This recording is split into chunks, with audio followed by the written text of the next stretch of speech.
Welcome, everybody, to the latest edition of the Bullpen with Adam the Bull, brought to you by Bet Rivers. Coming up on today's podcast, we talk with newsbreaker and Browns analyst Mary Kay Cabot of Cleveland.com. She had the breaking news today that if it doesn't work out with Russell Wilson, the Browns are engaged in conversations with Carson Wentz. I don't love it, but we'll talk to Mary Kay Cabot about it coming up in a little bit. You're listening to The Bullpen with Adam the Bull. Mary Kay Cabot is next in The Bullpen. You're watching Adam the Bull on the Bet Rivers Network. All right, welcome back. It's The Bullpen with Adam the Bull, and we're joined by good friend Mary Kay Cabot at Cleveland.com, who's breaking news yet again. And I was a little surprised when I saw this, Mary Kay. I know he was good at one time, but let's start with the news you broke today a couple hours ago. Carson Wentz. If it doesn't work out with Russell Wilson, that Carson Wentz and the Browns might be a possibility. It stunned me just because I just don't think of Carson Wentz as a starter anymore, but I guess the Browns think that's a possibility. Well, here's the thing. The Browns aren't really out trying to hunt for their next starting quarterback. They're looking for that veteran bridge. And this says to me that they are probably going to take that quarterback at number 2 overall. And if you do that, there's a really good chance you're going to be starting him. So I don't necessarily think that they would be looking at Carson Wentz as a starter, but more of that bridge quarterback that can step in if necessary, if Shedeur wasn't really ready. And I'm saying Shedeur because I'm assuming Cam Ward is going to be gone at number 1. Mm-hmm. So if you don't think that Shedeur is ready, then maybe you can throw your veteran in there. And, and if not, if your rookie needs a break or suffers some kind of an injury, then you've got this experienced veteran ready to step in. And you'll also have Kenny Pickett ready to step in. Mary Kay, you mentioned Shedeur Sanders. As the process started, it seemed like Cam Ward was the only really good option. And now it seems like he's almost definitely going to go 1, even if it's not the Titans by some chance. But as time has gone on, I mean, I'm no expert on college quarterbacks and how they're going to translate. Man, the experts get it wrong all the time. But Shedeur Sanders has kind of grown on me over the last few weeks. And just because, I keep hearing people say that his strengths are his intelligence, his ability to diagnose. And it's a lot of the intangibles. And I feel like, okay, yeah, he doesn't have elite arm strength and he may not be an elite athlete. But there's plenty of good quarterbacks. Joe Burrow, for example, not an elite athlete, not an elite arm, but he's got all those intangibles. I feel like some of those other things can be taught and you can get better. But in terms of leadership, in terms of the moment not being too big, because there's pressure being the Browns quarterback, in terms of, being an accurate passer, the intelligence, the ability to diagnose, it seems like he checks all those boxes. So what do you think about him? He really does check all of those boxes. And I think that those are some of the reasons why the Browns are really excited about him and why they do really like him. They know how important it is to have the face of the franchise, that leader of the franchise. And sometimes teams will opt for that, what they see in that regard, that leadership regard, over physical traits. And that's what they did in 2018. They liked Josh Allen to a degree, but John Dorsey really opted for Baker Mayfield's cockiness, his moxie. He really liked that in him. So what you're looking for is a culture fit. And I think that they believe that Shedeur stands for all the things that they believe in. I think they like his personality. And that's not to say that they don't like others, because they do. I think they really like Cam Ward as well. But I do think that Shedeur checks all of those boxes. And I don't think that they're worried that Dion will be a problem. We spoke to Todd McShay earlier today, who obviously is a big draft guy. And when he was talking about Shedeur, he brought up the point that, Shedeur is really a good fit for Kevin Stefanski, that Kevin Stefanski, as we know, has had his most success with quarterbacks that play, in rhythm in the pocket. And I think sometimes because Dion is his dad, I think some people get the misconception that he's like, making crazy plays and using his athleticism, but he's really not that type of quarterback at all. He is a pocket quarterback. And so it seems like he would fit Stefanski well. Well, first of all, Shedeur fancies himself a really quick processor and a cerebral quarterback. That's what he believes is his strength and his superpower. And whenever you ask him about that, that's the answer that you're going to get, that he's a great decision maker. And we know for sure that Tommy Rees, the Browns' new offensive coordinator, when he was asked what he values most in a quarterback, that was the exact thing that he said, that decision making, that quick decision making. You can make up for a lot of ills if you're getting the ball out quickly and you're making those great decisions. So they really do love that about him, for sure. And no, I don't think he's erratic or anything like that. Yeah. I think he's got all of those things. And again, maybe what he lacks a little bit in just cannon arm strength or whatever, I think he does make up for it in processing speed and those kinds of things. Now, in terms of being a fit for Kevin Stefanski, I'm not basing my quarterback decision on what would fit with Kevin Stefanski. I don't think that's the way to go. I think that's the quickest way to lose your job if you're a coach. If you're going to pass on a quarterback who's better, but you think this guy fits you better, I don't think the Browns are going to do business that way. I don't think Kevin Stefanski will do business that way, and they shouldn't. I mean, if they determined that Jalen Milroe was the best quarterback for them, then they should take him and build the offense around his unique skill set. I think you're 100% right. I think it just works out. It's a bonus that he fits what Stefanski likes to do, but you're 100% right. You can't decide on your quarterback based on what the coach likes to do. It's got to be the best player or the guy you think is going to be the best player.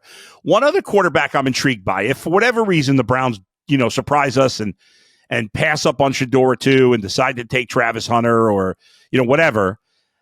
There's been a lot of talk about Jalen Milroe. There's been a lot of talk about Jackson Dart. There's been a lot of talk about Will Howard.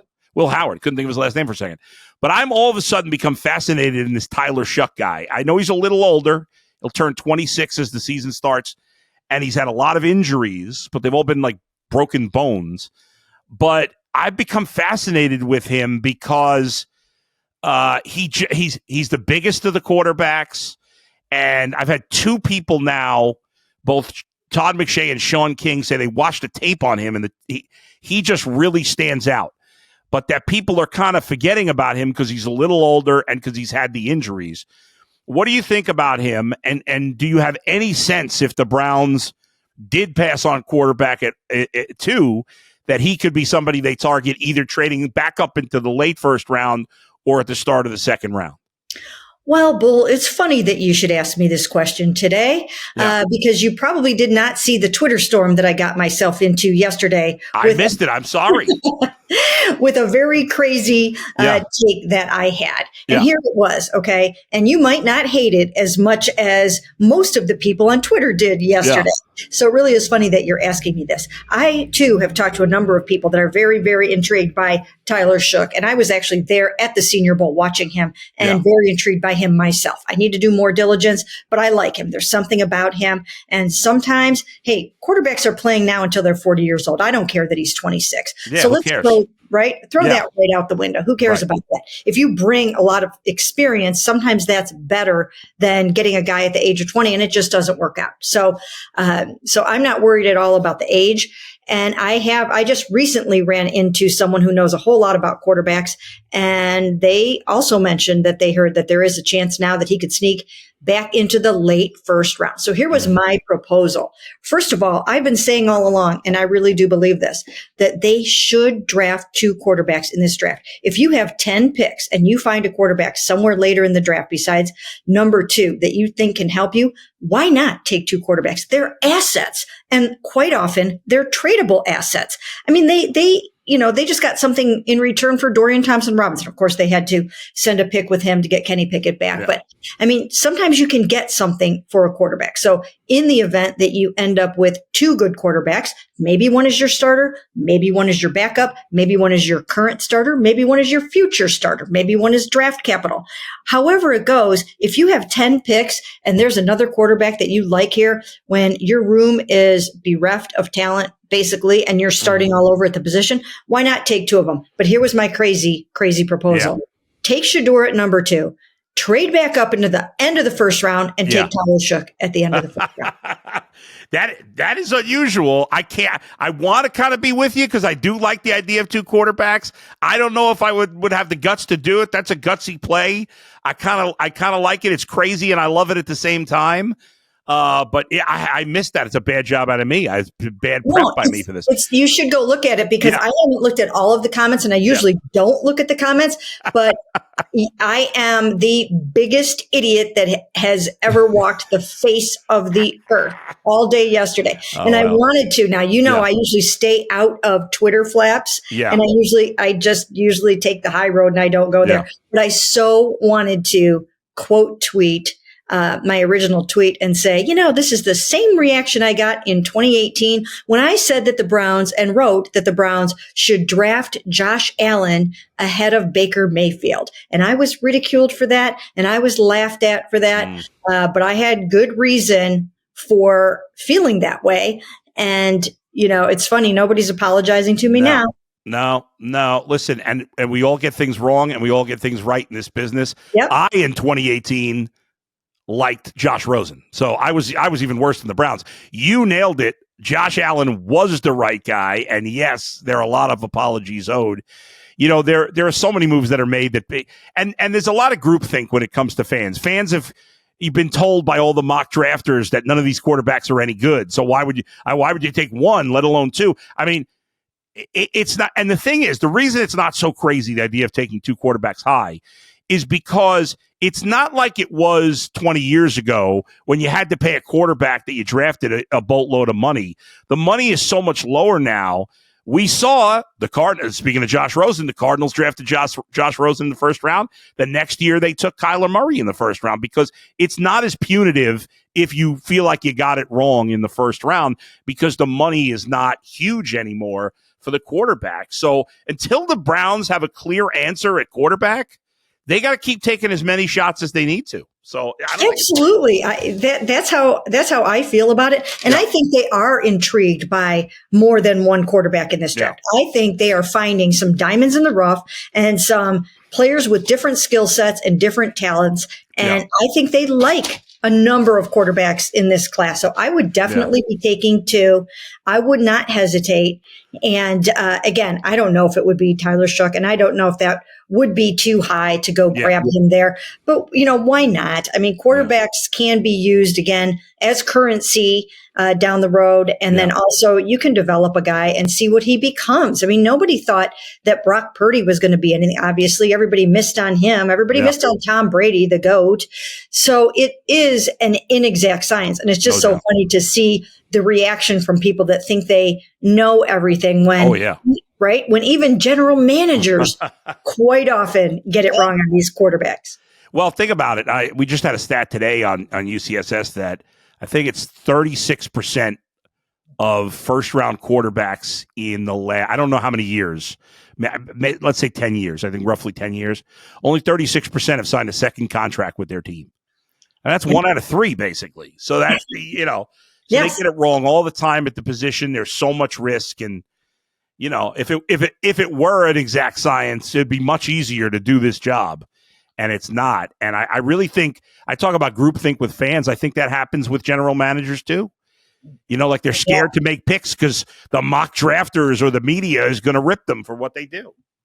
Well, when you go back to the 2017 draft, I'll tell you what, I remember vividly, and I've probably said it on Ultimate Cleveland Sports Show before, that in 2017, I was on Radio Row at the Super Bowl, and Patrick Mahomes' agent came to me. The Browns had the number 1 pick that year, and he came to me and he was like, "No, you got to understand, this is the guy. This is the quarterback in this draft, and I need to get the word out. I mean, this is the player. Trust me on this."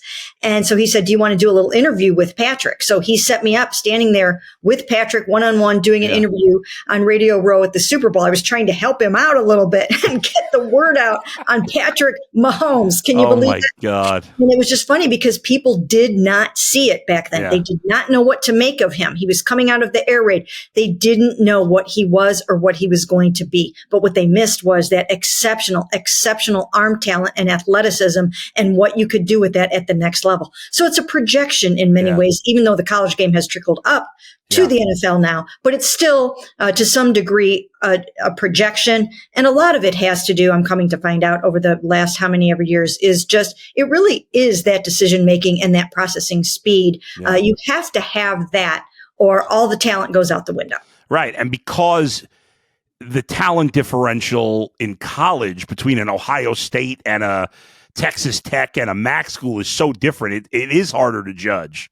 I think that's why people are so hyped up about Will Howard. I'm not personally, and I don't know. Maybe he'll be a good quarterback, but he had maybe the greatest talent collection around him, or one of the greatest talent collections around him we've ever seen. So yeah, he's going to look better than a quarterback, that played with no NFL players. And that's a huge difference. It is a huge difference. In fact, our guy, Tyler Shough, that we're talking about, he had a whole bunch of drop passes. Again, I'm looking forward to going back and watching some more film on him. Again, I was there at the Senior Bowl and got to see him in person, which was really cool because you see the imposing size and all that kind of stuff. Yeah. I mean, once again, if you end up with a guy that can run and can play like a linebacker and has some of those traits and capabilities, there just might be something there to work with.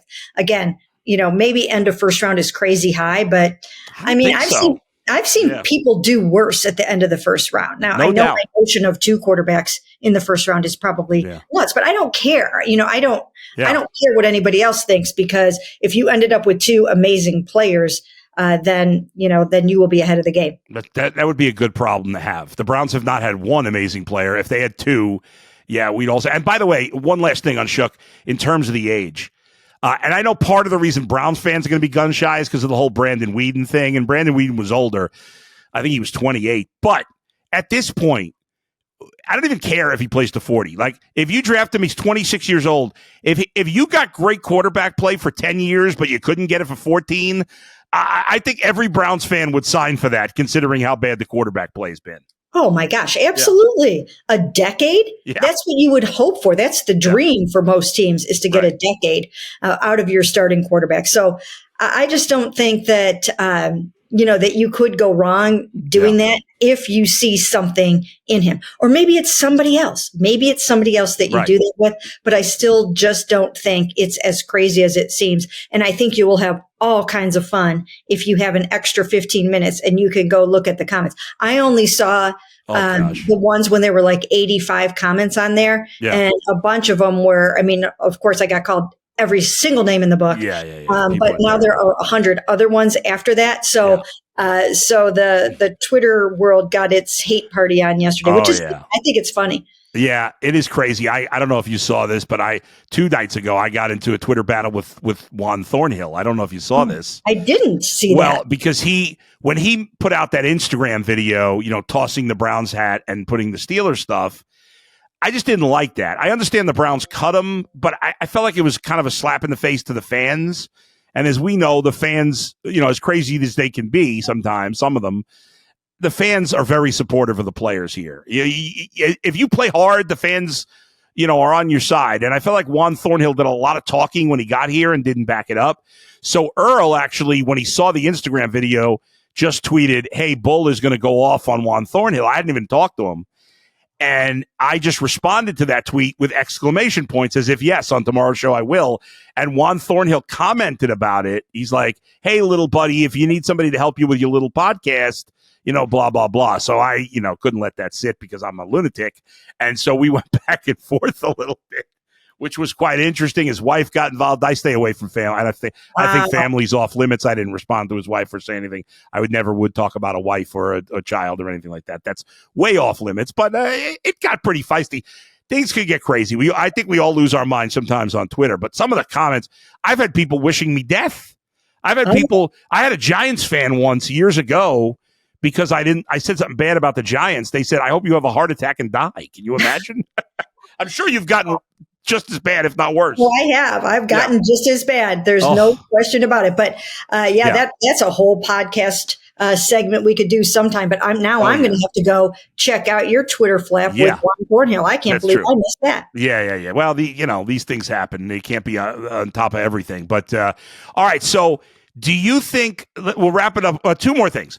Do you think the veteran quarterback decision is likely to wrap up in the next week, or is this something that could drag on for a while for the Browns? I mean, it could possibly be the next week. We are also heading to the NFL annual meeting at the end of next week, and sometimes a little bit of business gets done there.